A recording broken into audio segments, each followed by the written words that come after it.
Mom ever tell you that story about that young kid that tried to run her down with the horse? Did she ever tell you that story, That's Ray? a white guy. Yeah. Oh, really? You didn't know? You never heard that story? No, that's something. Charles, Ray, I thought I had told you that. No. That's when my dad, way back when we were living on the white man's place, Dad was working on his farm, helping the white man, working for the white man, because we didn't have nowhere, we little bitty house. Way up from there, they living in a big fine house, and we would have to walk to school through the woods and what have you to get to where to go to school at. But anyway, Mama needed some sugar a little sugar that morning for something, and she sent me up to, their name was Toole, their last name, Toole, Toole. And she sent me up there to, get a little cup of sugar if the Mama would let her have it. And when I went up there, they didn't have but the one son, and he was just spoiled rotten. He was, that boy was spoiled. But anyway, if he got anything he wanted, what have you, he used to ride the horse and all. And I didn't know he was on the horse that morning, riding in there, riding it. I went up there, opened the gate and went up there, and by the time I got the sugar to get back out, he saw me and he went to running me down with that horse. I had to run and fall up under that gate. He was just laughing and grinning. I would have been dead, and I told Mama about it. Mama said, "What?" She said, I said, "Yeah, I know." They were mean back then. No. I said, "Hon, we got to get out of here."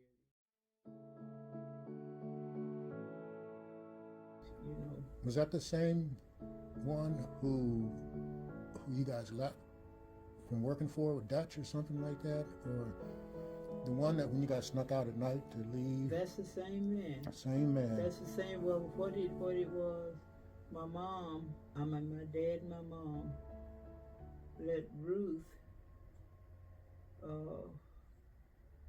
She went in another part of the city and stayed with our cousin who had, their place. And it just got so bad, Mama and me had to leave.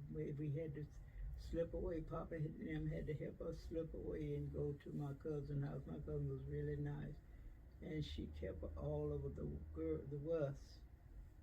And it got so bad, my dad and Mel and brother Sam, two sons, they had to slip away at night from that place, put what little they could in a tub, a tub but you wash in, got two handles on it. Yeah. And they walked all night long until that next day, and they found our cousin in that other little city. And then their dad and mom had their own place. They was dead and gone then, but the lot and the farm and everything was still there. Okay. All right, so the house was in a mess. It was raggedy and what have you. So Dad spent the night with his cousin, then him and the boys went the next day and, try to tack it up and what have you. They moved in there. Woo. Dutch was something else. He was like a sharecropper, or you guys were sharecroppers, and he was the overseer. And when we picked his so many bales of cotton, then he would take it to town and sell it, and he would keep the money. When it was time for my dad to take his bale, what he done picked and everything, and then that guy would lie and wouldn't give him the money. He didn't get it. Well, you didn't do good this time, Micheaux. You didn't do good this time, so you didn't get it. But we went through, y'all just don't know. But he paid the price in the end, didn't he?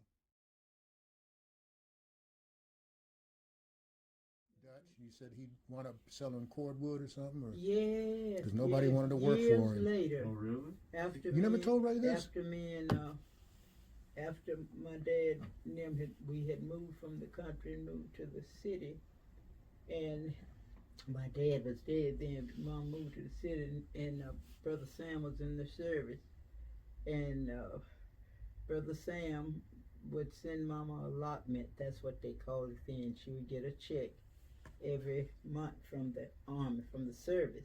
Mm-hmm. And my mother couldn't even write or read, but we had a man that was really, really good. He would, Mama would have to do is make a little X, and he would sign her name, and he would count and give every penny of the money to my mother. And that's how that we bought that place on 314 Callier Street in Palestine, where we live. That's how my mother bought that home. My brothers was the cause of her buying that little house. Okay. And in the wintertime, people would sell cordwood and stuff because we had wood heaters and stove. And one time my mother was listening. Mama said, "Who is that?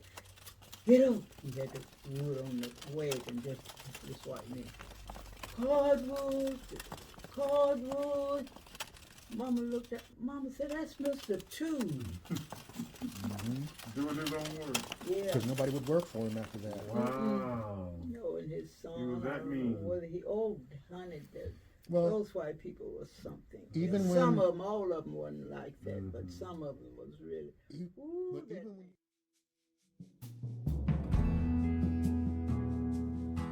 when he came looking for you guys, Oh, yeah. you did tell me that story. Yes, Yeah. yes. I remember They that heard. story. He wanted heard. y'all to come back. No, he heard that we had was going to had somebody, country folks, what have you, had a lawsuit, and they filed a lawsuit against their master, so to yeah speak. that they were for, and they won. But he heard about it and thought that's what Papa was going to do. My dad was going to do the way he done my dad. I don't know how he found out where we lived, because it was way, way, way in another place from where he was. And we saw him. We were sitting on the porch one day, or I was outside playing, and we looked way up the road and saw this man on this, horse, that big hat, and Mama said, "Huh?" Papa said, "Yeah. That's Mr. Toole. Where is he going? Hon, you better get him." Papa said, "I ain't going nowhere. I ain't done nothing to him. I ain't going nowhere." "Yeah, but he might have." I don't know whether he had a gun or what. I don't remember. But he drove up there. "Bishop, if you, whatever he said about Papa, if Papa go against him or what have you, father said, both of us can stay here. One of us got to go. In other words, I'll kill you or you kill me or what have you, all this kind of mess." And Papa said, "Mr. Tools, I'm not going to do it. Did you just be, if you do, both of us can stay here." Oh, Lord. Mama said, "Lord, have mercy on." Then he turned the horse around, went on back. Yes. I said, "Lord, have mercy." Y'all don't know what we went through, but Papa and Mama was saved, Holy Ghost filled.